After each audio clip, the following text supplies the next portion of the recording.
samo sad za John Wallana vezano za kampanju, pošto je diglo tu buku.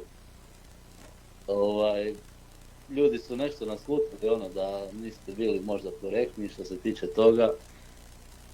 Što se tiče čega nisam bio korektan? Pa što se tiče kampanje, mislim, bili ste prekinuli poziva, išli ste u Tokio i tako, Australiju 2 puta i tako. Nisam razumio, šta se nisam uklopio, šta, ne, objasni malo, argumentiraj.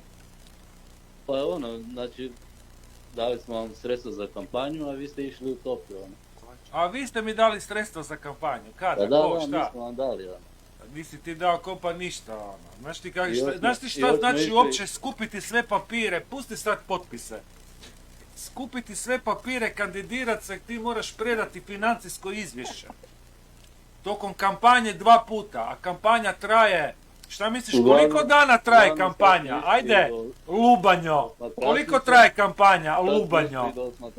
Ajde, Lubanjo. Pusti osmatračnicu, sad za to ćeš odgovarat pred policijom ako si šta napravio na potkopu na Muzilu.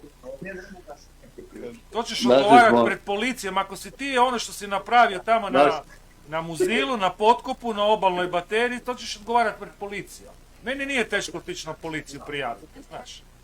Našli smo osmatračnici štek, tamo ste skrivali dosta. Ne čujete ništa? Kemijske.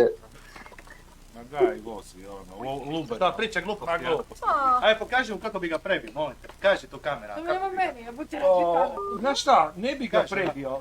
Takvu ekipu kužiš kao ne, ali dođe onako brzi pokret, kužiš 180 udara. Tako ekipi, tako se dobraštini. Znaš kako ih je opisao? Čekaj, tiše su.